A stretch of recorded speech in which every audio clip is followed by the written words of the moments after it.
Senang bisa menjumpai Anda kembali dalam kelas belajar bahasa Ibrani Alkitab. Bersama saya Edward Hanok di Uteo Channel. Setelah kita membahas tentang kata benda, pada kesempatan ini saya ingin membahas kata sifat. Kata sifat memang terkait dengan kata benda, tapi juga kata sifat, fungsi-fungsi kata sifat itu bisa menolong kita untuk memahami kata kerja, misalnya kata kerja participle. Jadi kata sifat ini cukup signifikan. Selain menerangkan kata benda,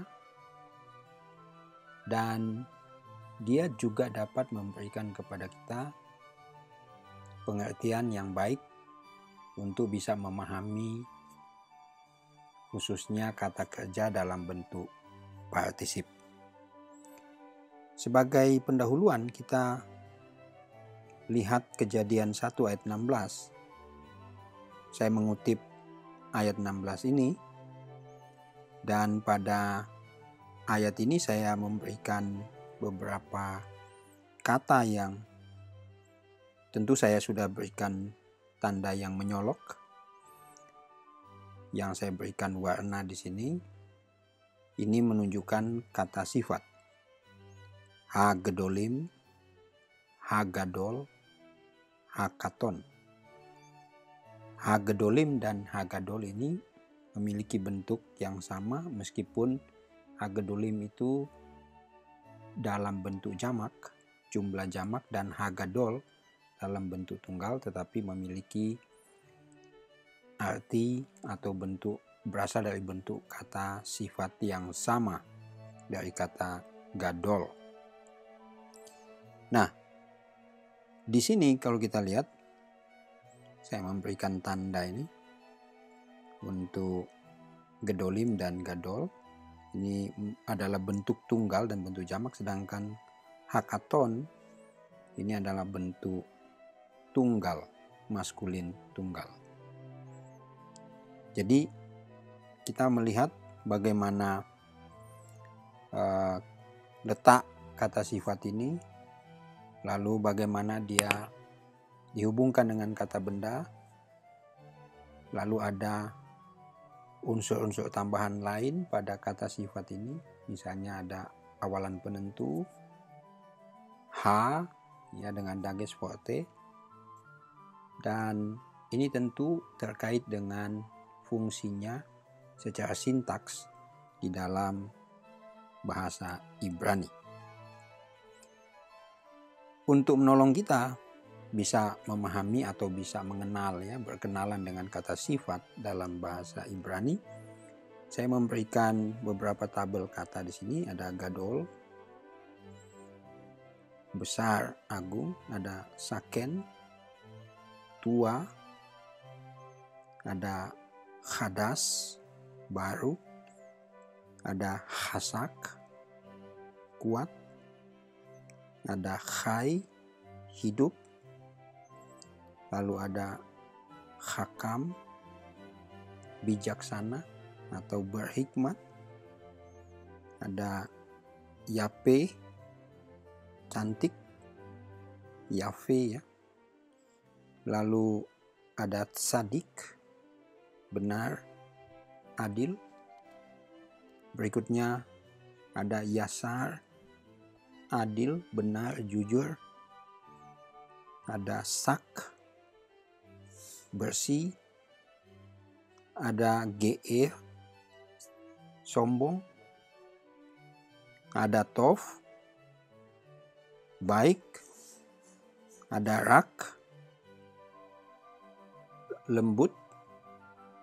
Ada gafoah, ada patah furtif di situ, gafoah.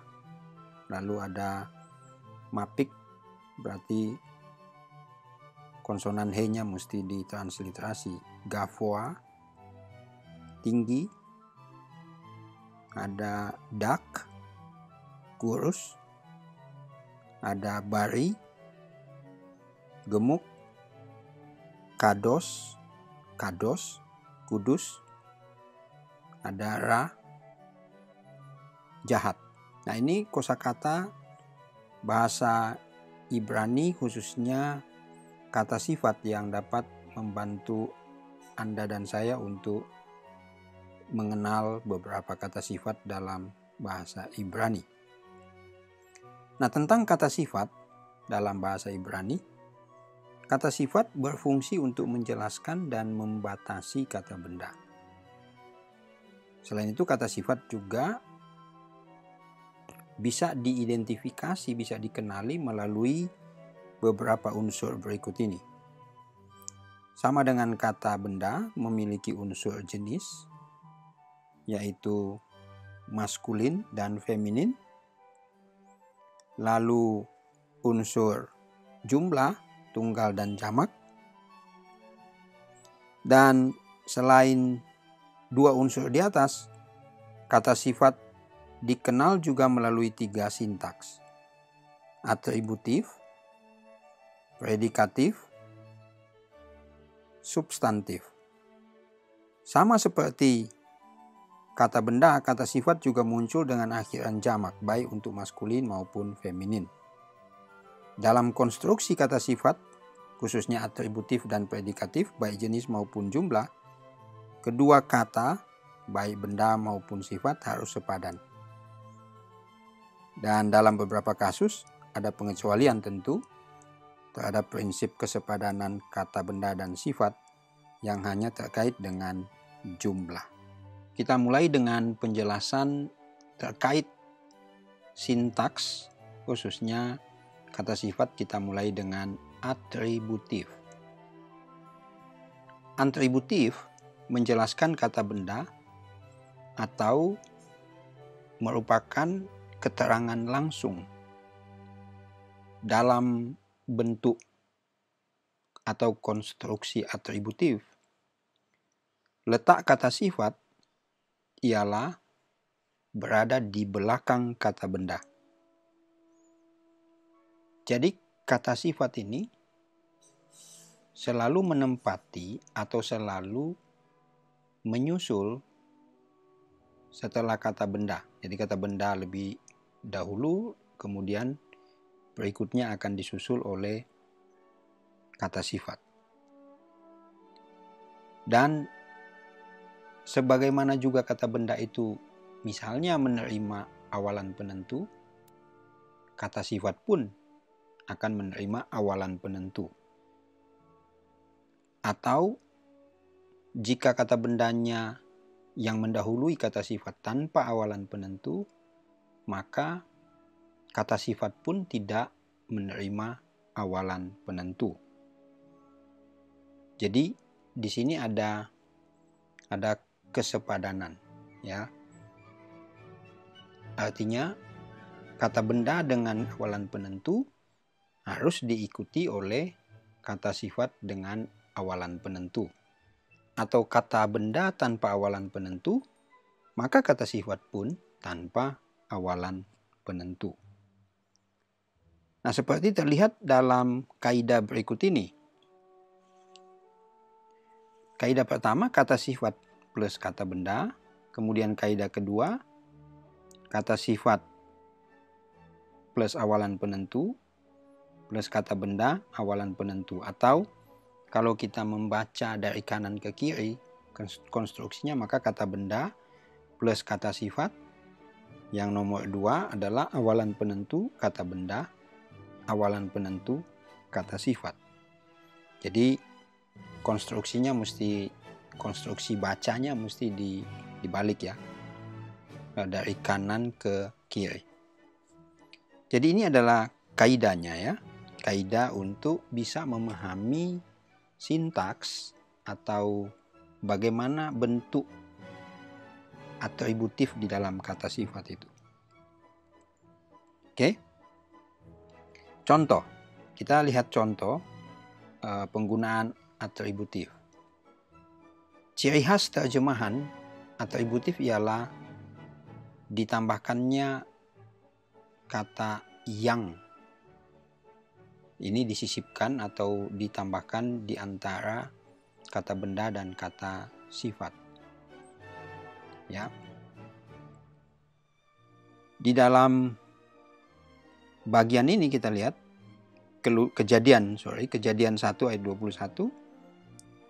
Allah menciptakan binatang-binatang laut yang besar. Ya, di sini ada kata benda yang saya berikan warna biru toska, kemudian gedolim itu dalam bentuk kata sifat, dan ini saya berikan warna kuning. Ini adalah tandanya. Nah, di sini kata sifat plus awalan penentu. Demikian juga kata benda plus awalan penentu. Jadi di bagian kata benda ada hataninim, lalu di dalam bentuk kata sifat ada haggedolim. Jadi dua bentuk ini sama. Kata benda dengan awalan penentu, bentuk jamak, maskulin. Kata sifat juga dengan awalan penentu, bentuk jamak, maskulin. Yang kedua adalah Kejadian 21 ayat 8. Abraham mengadakan pesta yang besar, atau Abraham membuat pesta yang besar. Wayaas Abraham miste gadol. Nah, perhatikan di sini gadol, kata sifat, dan miste. Keduanya tidak memiliki awalan penentu atau kata sifat tanpa awalan penentu. Begitupun kata benda tanpa awalan penentu. Tetapi urutannya selalu dimulai dengan kata benda baru kata sifat.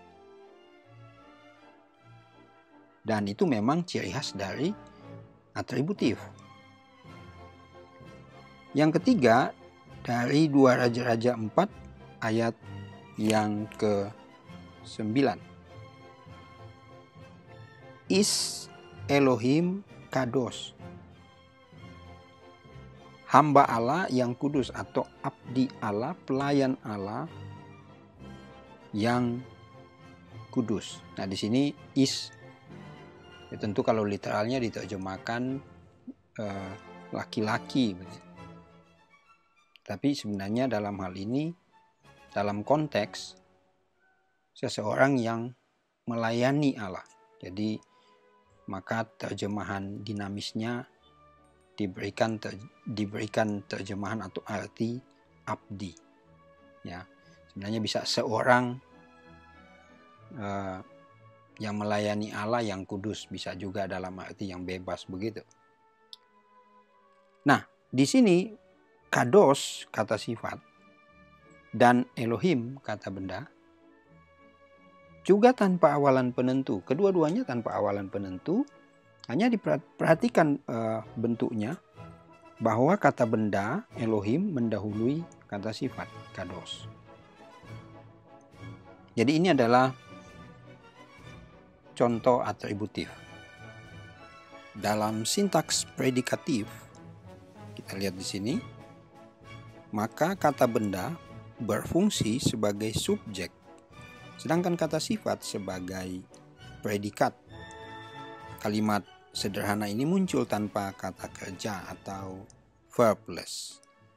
Meskipun demikian, secara tidak langsung, tentu kita bisa melihat bahwa kata kerja to be muncul atau berada di sana. Kehadiran kata kerja tersebut atau predikat ini muncul secara implikatif. Jadi memang tidak ada kata kerja haya di sana.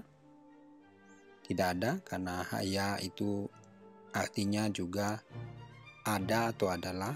Tetapi dari konstruksi ini predikatif, maka secara implikatif bisa diterjemahkan dengan membubuhkan kata adalah pada kata sifat yang muncul dalam bentuk predikatif. Sekarang kita lihat letak kata sifat dalam bentuk predikatif.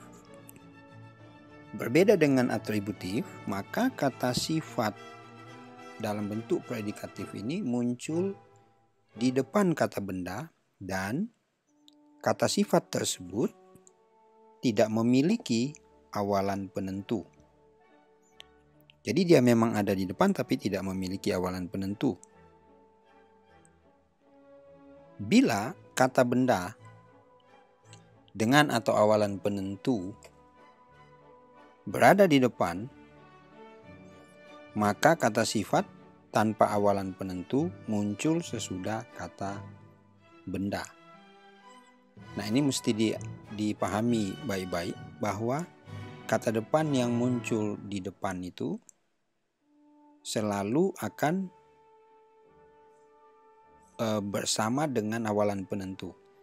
Tapi kalau kata benda muncul di belakang dan kata sifat berada di depan, sudah pasti kata sifat tanpa awalan penentu dan kata benda juga muncul di belakang tanpa awalan penentu, maka ini bisa memenuhi konstruksi predikatif. Ini yang dimaksud ya. Jadi bila kata benda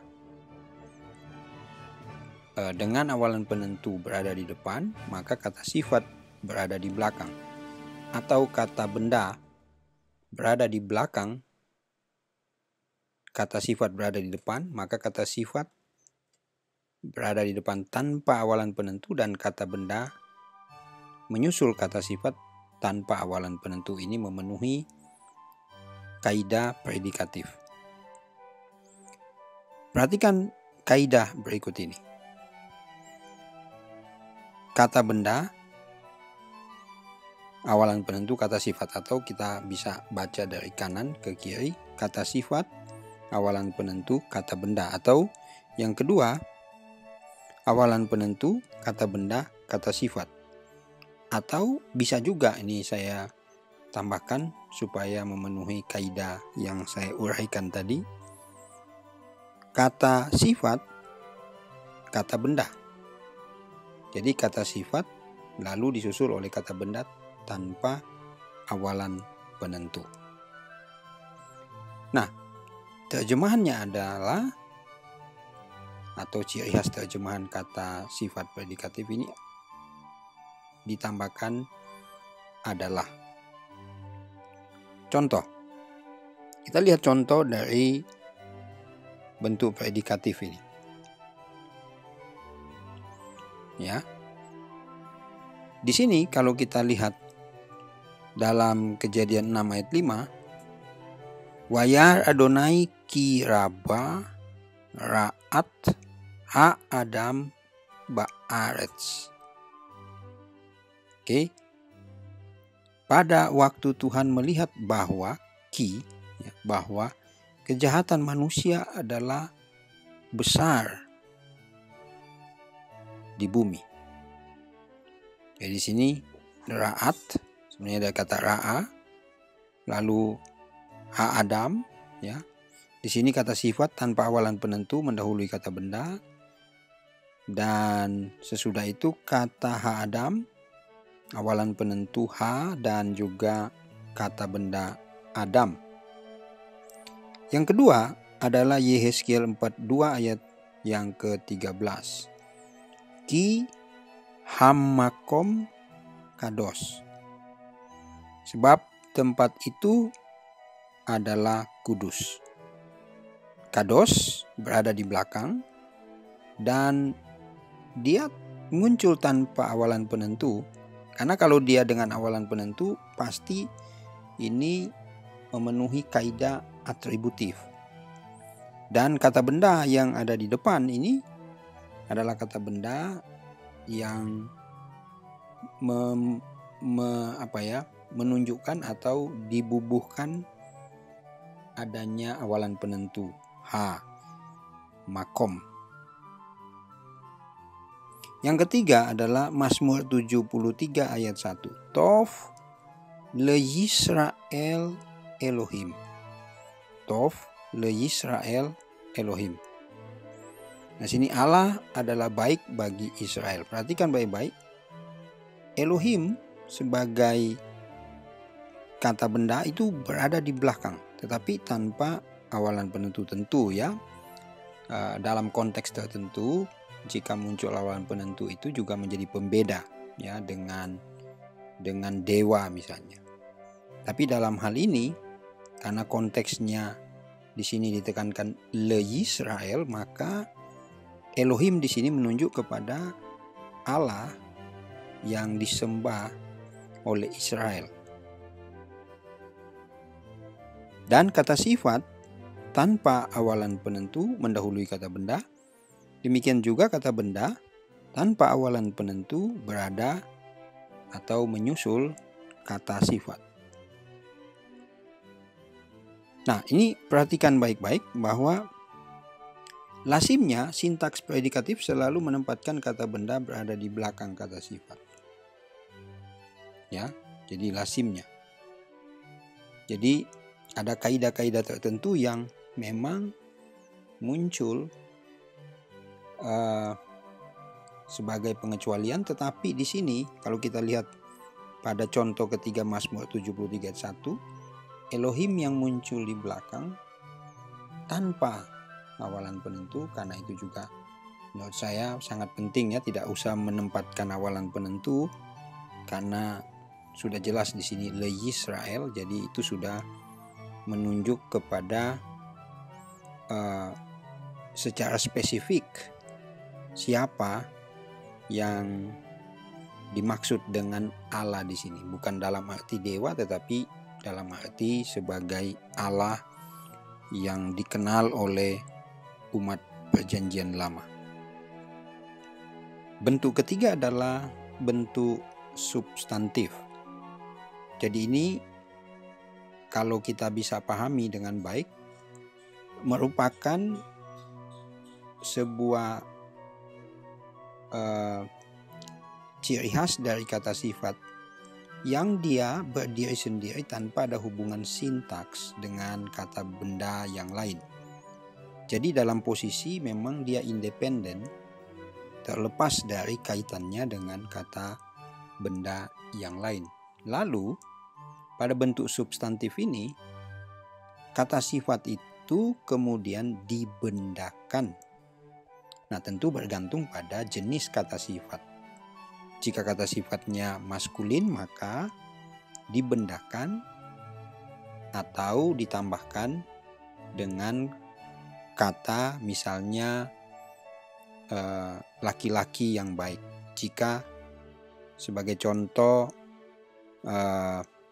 Tov muncul hanya berdiri sendiri, maka bisa ditambahkan di sana dengan terjemahan laki-laki yang baik.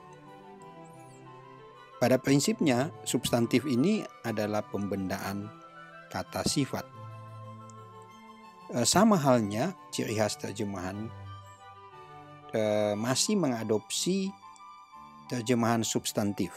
Jadi yang masih disisipkan di sana. Kita lihat di sini contohnya pada Yesaya 53 ayat 11. Orang benar hambaku, sadik afdi.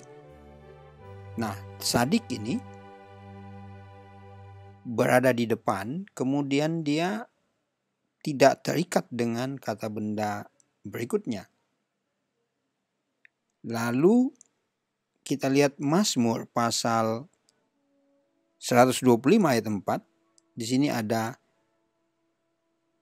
kata Hetiva Adonai Latovim. Ya. Nah, kalau kita terjemahkan ini, maka ini bisa Latovim ini berdiri sendiri.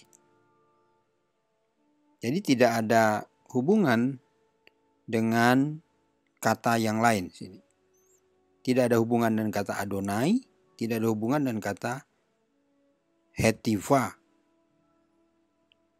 Jadi terjemahannya, Tuhan, lakukanlah kebaikan kepada orang-orang yang baik. Jadi di sana ada kata latofim, itu berdiri sendiri, dan karena ini adalah maskulin jamak dari kata sifat tov, sehingga diberikan tambahan orang-orang atau laki-laki yang baik.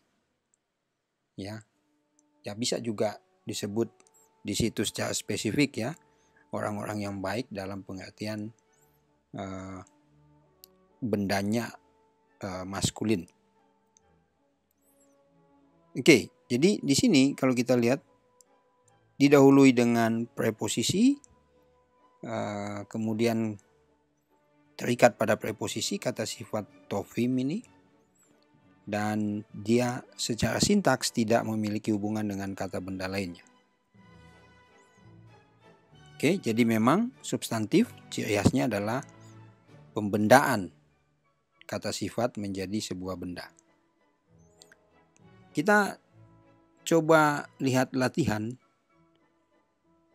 Perlu untuk menemukan dan menerjemahkan frase yang mengandung kata sifat di dalam beberapa nas berikut ini.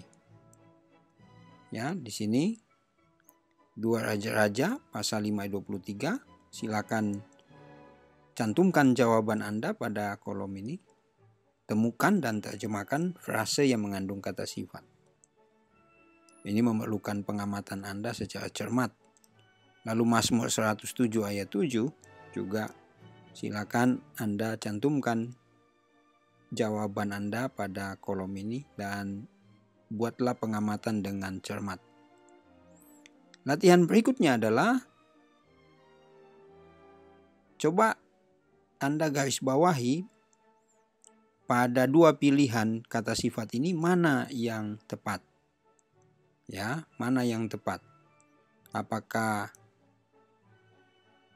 khasak atau khasakah yang tepat? Apakah gadol atau gedolah yang tepat? Jadi saya sudah memberikan juga terjemahan di samping. Tinggal dilihat mana yang tepat. Perhatikan kesesuaiannya. Apakah secara jumlah, apakah secara jenis, dan apakah di situ ada hubungan misalnya dengan atau tambahan dengan awalan penentu dan seterusnya. Itu perlu dicermati dengan baik. Oke, ini pilih salah satu ya. Dari 2 ini Anda boleh memilih mana pada bagian-bagian ini yang dianggap tepat sebagai padanan terhadap kata benda. Yang berikutnya adalah kita lihat di sini ya. Ini latihan berikut.